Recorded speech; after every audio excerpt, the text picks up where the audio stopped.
Hello guys, my self Anand Kumar और हम आज पढ़ेंगे एक pair of linear equation in two variable. यह क्लास 10 का चैप्टर है। इसमें हम लोग को चैप्टर का ही नाम है pair of linear equation in two variable. वैसा लीनियर इक्वेशन टू वेरिएबल का जिसमें लीनियर इक्वेशन का मात्रा 2 रहेगा। मतलब लीनियर इक्वेशन जो रहेगा वो नंबर ऑफ संख्या कितना रहेगा, लीनियर इक्वेशन का 2 रहेगा। यदि लीनियर इक्वेशन का मात्रा 2 रहा तो उस केस में हम लोग बोलेंगे pair of linear equation in two variable. और वेरिएबल दोनों में सेम रहना चाहिए। यदि पहला हमारा वेरिएबल लीनियर इक्वेशन में x है y है, दो वेरिएबल है, तब सेकेंड इक्वेशन में भी हमारा x एंड y ही रहना चाहिए। मतलब लीनियर इक्वेशन जो हमारा 2 रहेगा पेयर में, उस दोनों का जो वेरिएबल रहेगा एक दूसरे के रिस्पेक्ट में सेम रहना चाहिए। सबसे पहले हम लोग देखेंगे pair of linear equation in two variable कहते किसको है। Two linear equation in the same two variables are called a pair of linear equation in two variable. वैसा दो लीनियर इक्वेशन जिसमें वेरिएबल एक दूसरे के रिस्पेक्ट में, पहला इक्वेशन के रिस्पेक्ट में दूसरा इक्वेशन का वेरिएबल यदि सेम रहता है तो उस केस में हम लोग बोलते हैं कि क्या है, a pair of linear equation in two variable.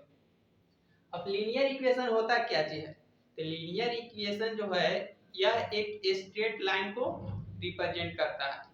Linear equation क्या करता है, लीनियर इक्वेशन क्या करता है, एक स्ट्रेट लाइन को रिप्रेजेंट करता है।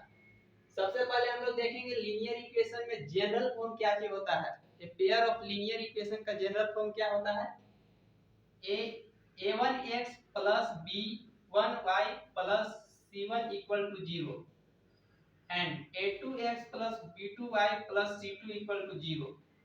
यहाँ पर इक्वेशन का ही मतलब होता है कि जीरो से इक्वेट करना। लीनियर इक्वेशन में हम लोग क्या करते हैं, जीरो से इक्वेट करते हैं। और एक पेयर ऑफ लीनियर इक्वेशन है, मतलब दो हमारा लीनियर इक्वेशन है, इक्वेशन एक यहाँ पे हुआ एक यहाँ पे हुआ, इस दोनों को मिला के हम एक साथ कहेंगे एक पेयर ऑफ लीनियर इक्वेशन। और पेयर ऑफ लीनियर इक्वेशन का जनरल फॉर्म देखिए, और जनरल इसका एक कंडीशन भी होता है। कंडीशन क्या है, a1 a2 b1 b2 and c1 c2, ये छह जो a1 a2 b1 b2 and c1 c2, इस सब क्या रहना चाहिए, रियल नंबर होना चाहिए। और रियल नंबर इस तरह से होना चाहिए कि a1 का स्क्वायर प्लस b1 का स्क्वायर जीरो नहीं होना चाहिए एंड a2 का स्क्वायर प्लस b2 का square not equal to 0। Condition हमारा क्या होना चाहिए, a1 a2 b1 b2 c1 c2 real number होना चाहिए। और a1 प्लस a1 का स्क्वायर प्लस b1 का स्क्वायर नॉट इक्वल टू 0 होना चाहिए एंड a2 का स्क्वायर प्लस b2 का स्क्वायर नॉट इक्वल टू 0 होना चाहिए। मतलब a2 का जो स्क्वायर होगा और b2 का स्क्वायर होगा, इसका जब हम सम करेंगे तो 0 के इक्वल नहीं आना चाहिए। यदि 0 का इक्वल आ जाता है तो उस केस में हमारा जो होगा ये pair of linear equation in two variable, हम उसको नहीं बोलेंगे। अब लीनियर इक्वेशन हमारा क्या रिप्रेजेंट करता है, linear equation represent straight line, एक स्ट्रेट लाइन को रिप्रेजेंट करता है। अब लाइन भी कितने तरह का होता है, कर्व लाइन होता है, स्ट्रेट लाइन होता है, बहुत सारा के तरह का लाइन होता है। तो लीनियर इक्वेशन जो है एक स्ट्रेट लाइन को रिप्रेजेंट करता है। दूसरा, यदि हम किसी लीनियर इक्वेशन का सॉल्यूशन कब कहेंगे, किसी लीनियर इक्वेशन का सॉल्यूशन तब कहेंगे जब every solution of a equation point on the line represented by it। यदि कोई पॉइंट, यदि कोई लीनियर इक्वेशन का सॉल्यूशन है तो वह जो स्टेट लीनियर इक्वेशन द्वारा जो लाइन रिप्रेजेंट किया जा रहा है उसमें एक पॉइंट होना चाहिए। यदि कोई लीनियर इक्वेशन का सॉल्यूशन बन रहा है तो उसको क्या होना चाहिए, उस लीनियर इक्वेशन में पॉइंट होना चाहिए, उस स्ट्रेट लाइन में क्या चीज होना चाहिए, पॉइंट होना चाहिए। एग्जांपल के थ्रू हम लोग समझेंगे। जैसे कि हमारा पास एग्जांपल है 2x + 3y = 5। यदि हम यहाँ पर x = 1 पुट करते हैं, y = 1 पुट करते हैं, तो देखिए क्या किया है, 2 x का जगह में 1 रखते हैं प्लस 3 y के जगह में 1, 2 × 1 2 प्लस 3 × 1 3, 2 + 3 कितना होगा 5, जो कि हमारा कितना आ गया RHS के इक्वल। LHS का हो गया RHS के इक्वल। तो हम कह सकते हैं x = y and y = 1 is the solution of given दिया हुआ इक्वेशन के क्या चीज है, लीनियर इक्वेशन का x = y and y = 1 solution है। दूसरा केस में हम लोग लेते हैं x = 1 रख लेते हैं एंड y = 2 रख लेते हैं। तब देखते हैं क्या चीज LHS क्या हमारा होगा 2x + 3y।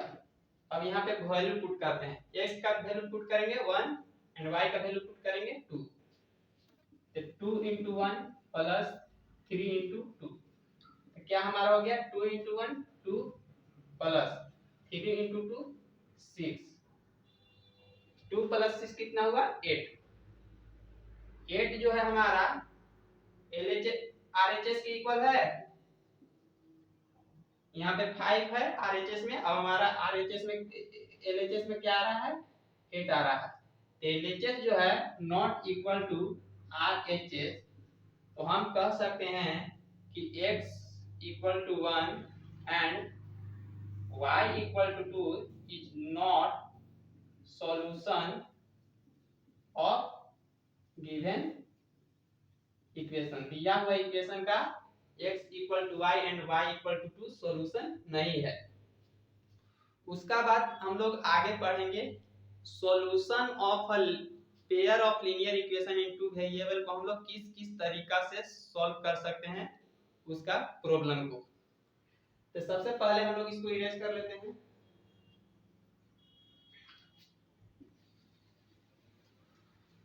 हम लोग को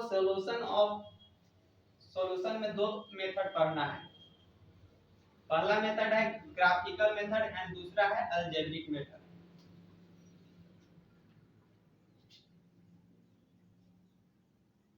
सॉल्यूशन में कौन कौन सा मेथड हम लोग को पढ़ना है, पहला मेथड है ग्राफिकल एंड दूसरा अलजेब्रिक। ग्राफिकल मेथड एंड दूसरा अलजेब्रिक मेथड। कैसा आ रहा है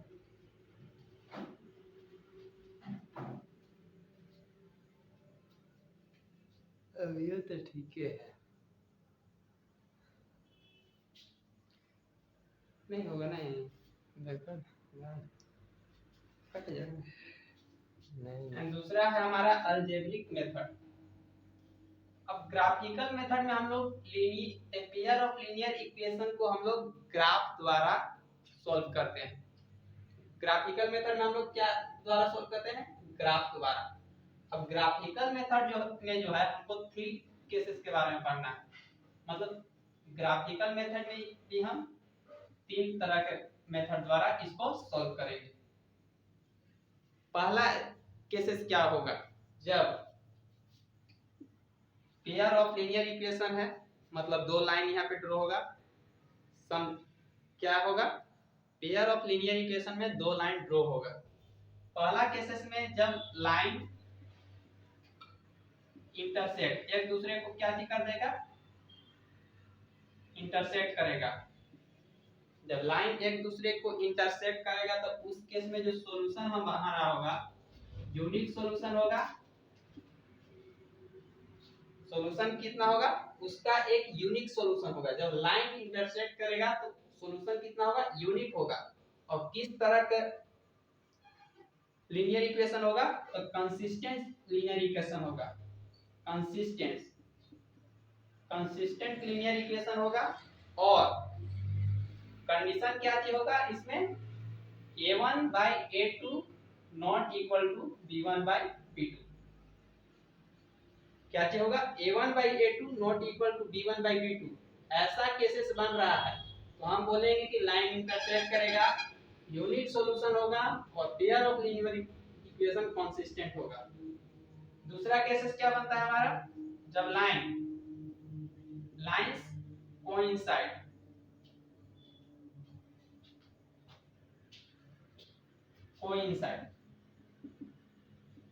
जब लाइन एक दूसरे पर चढ़ कर पार हो जाएगा तो उस केसेस में हम लोग का जो सॉल्यूशन कितना होगा, इनफाइनाइटली मेनी सॉल्यूशन। सॉल्यूशन कितना होगा, इनफाइनाइटली मेनी सॉल्यूशन होगा। और इक्वेशन कैसा होगा, dependent consistent,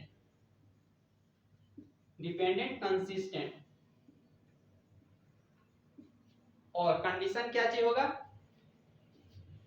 a1 by a2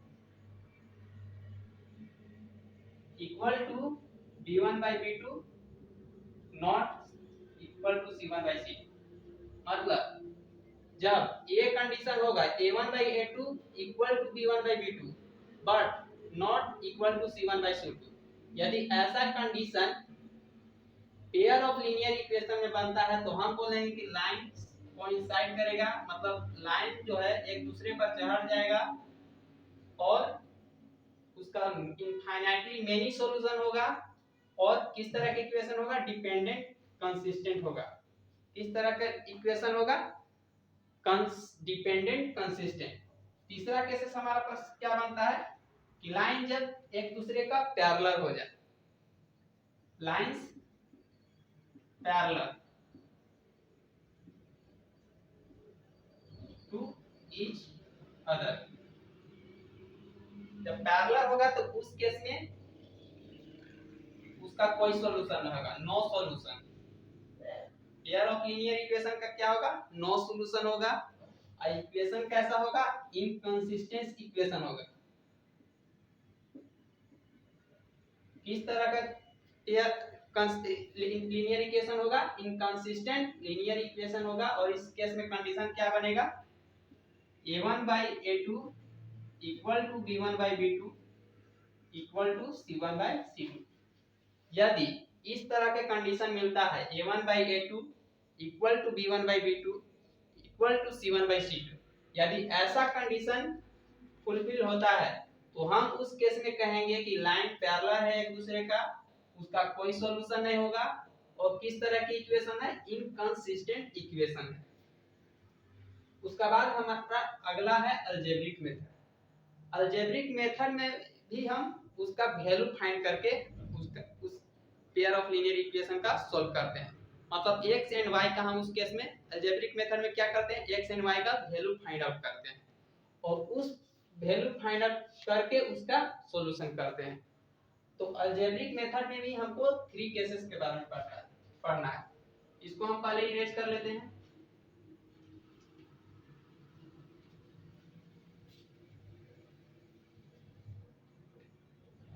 algebraic method में भी हमको 3 केसेस के बारे में पढ़ना है। पहला केसेस क्या है, जिसके द्वारा हम सॉल्यूशन करेंगे पेयर ऑफ लीनियर इक्वेशन का। पहला है सब्स्टिट्यूशन मेथड। पहला हमारा क्या है, सब्स्टिट्यूशन मेथड। दूसरा हमारा है elimination method and third one is cross multiplication method. पहला हमारा क्या है, सब्स्टिट्यूशन मेथड। Substitution method. दूसरा मेथड क्या है, elimination method and third one is cross multiplication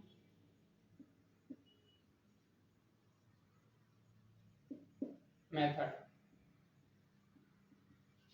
अब देखिए सब्स्टिट्यूशन मेथड में क्या हम लोग करते हैं, दो हमारा पेयर ऑफ लीनियर इक्वेशन में दो इक्वेशन दिया हुआ रहता है, a1 x plus b1 y plus c1 दिया हुआ है वो इक्वेशन, यानी a2 x plus b2 y plus c2 equal to 0। इस तरह के हमारा मान लीजिए दो इक्वेशन दिया हुआ है और पेयर ऑफ लीनियर इक्वेशन है इनटू वेरिएबल, और इसको हमको सॉल्यूशन फाइंड आउट करने को कहता है सब्स्टिट्यूशन मेथड द्वारा। तो हम किसी वन का या यहाँ से x का वैल्यू निकालेंगे और x का वैल्यू इसमें सब्स्टिट्यूट कर देंगे, तो हमारे यहाँ से x का वैल्यू जब सब्स्टिट्यूट करेंगे तो y मिल जाता है। तो यहाँ पे सब्स्टिट्यूशन मेथड में क्या चीज करते हैं, एक इक्वेशन से किसी एक का वैल्यू निकाल कर दूसरे इक्वेशन में हम लोग पुट आउट कर देते हैं, और इस मेथड द्वारा जो हम सॉल्यूशन करते हैं सब्स्टिट्यूट करके, इसको बोलते हैं हम लोग सब्स्टिट्यूशन मेथड।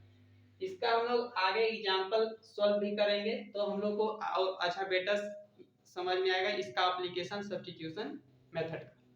दूसरा हमारा है एलिमिनेशन मेथड। एलिमिनेशन मेथड में हम लोग क्या करते हैं, दो हमारा इक्वेशन दिया हुआ है, इसमें से हम किसी x एंड y, x या y को क्या करते हैं, एलिमिनेट कर देते हैं। यदि हम यहाँ पे x को एलिमिनेट कर देते हैं तो हमारा y बच जाता है, y का वैल्यू आसानी से निकल जाता है। यदि हम चाहें तो y को भी एलिमिनेट कर सकते हैं, तो y को एलिमिनेट कर देते हैं तो हमारे पास बच जाता है x, और केवल x एक वेरिएबल बचेगा, तो एक वेरिएबल के केस में हम उसका वैल्यू आसानी से निकाल सकते हैं। तो एलिमिनेशन मेथड में क्या होता है, हम किसी एक वेरिएबल का एलिमिनेट कर देते हैं, किसी एक वेरिएबल x एंड y या में से किसी एक को क्या चीज कर देते हैं, एलिमिनेट करके एक का वैल्यू फाइंड आउट कर देते हैं, और इस मेथड द्वारा जब हम सॉल्यूशन करते हैं अलजेब्रिक मेथड को तो उसको बोलते हैं एलिमिनेशन मेथड। और तीसरा हमारा है cross multiplication method. Cross multiplication method में एक फार्मूला होता है जिसको हमको एक पैटर्न के थ्रू हमको उसको माइंड में रखना रहता है, एक पैटर्न के थ्रू हम उसको याद रख सकते हैं। क्रॉस मल्टीप्लिकेशन मेथड का फार्मूला क्या चीज है, यहाँ पे होता है x equal to bc bc equal to y equal to ac ac equal to 1 equal to ab minus ab। अब यहाँ पे हमको कर देंगे 12 21 12 21 12 21। तो इसका फार्मूला क्या चीज हुआ, x upon b1 into c2 minus b2 into c1 equal to y upon a1 into c2 minus a2 into c1 equal to 1 equal to a1 into b2 minus a2 into b1। ये क्या चीज का formula है, cross multiplication method का। यह method और ज्यादा better है यदि हम इसको अपने माइंड में इस फार्मूला को याद रख लेते हैं। तो एलिमिनेशन मेथड और सब्स्टिट्यूशन मेथड से भी ये ज्यादा बेटर मेथड है क्रॉस मल्टीप्लिकेशन मेथड। तो इस पेयर ऑफ लीनियर इक्वेशन में हम लोग को इतना ही पढ़ना था, कॉन्सेप्ट इतना ही है। इसी पर हम लोग को क्या करना है, क्वेश्चन को सॉल्व करना है। सबसे पहले हम लोग अलजेब्रिक मेथड के बेस पर क्वेश्चन सॉल्व करेंगे, उसका बाद सबसे पहले ग्राफिकल मेथड के बेस पर क्वेश्चन सॉल्व करेंगे, उसके बाद अलजेब्रिक मेथड के बेस पे सब्स्टिट्यूशन मेथड पर सॉल्व करेंगे हम क्वेश्चन, एलिमिनेशन मेथड की यूज करके सॉल्व करेंगे एंड क्रॉस मल्टीप्लिकेशन के मेथड को यूज करके सॉल्व करेंगे। यदि एग्जाम में क्वेश्चन आता है तो वहां पे ये नहीं लिखा हुआ रहता है कि एक पार्टिकुलर मेथड का यूज करके आप इस क्वेश्चन को सॉल्व करिए। वहां पे आप इस तीनों में से जो आपको बेटर लगता है उस मेथड को आप लोग फॉलो कर सकते हैं और उस मेथड के थ्रू आप उस क्वेश्चन को सॉल्व कर सकते हैं। यहाँ पे कोई माना नहीं है कि आप इसी मेथड को यूज कर सकते हैं। यहाँ पे क्वेश्चन डायरेक्ट यहाँ पे पूछा रहता है, डायरेक्ट वैल्यू फाइंड आउट करने के लिए पूछता है। आप किसी भी मेथड को फॉलो अप कर सकते हैं अलजेब्रिक मेथड में से तीनों को, जो आपको बेटर लगे। तब तक के लिए थैंक यू। मिलते हैं अगले वीडियो में एग्जांपल, अगले वीडियो में हम लोग एग्जांपल सॉल्व करेंगे। Thank you.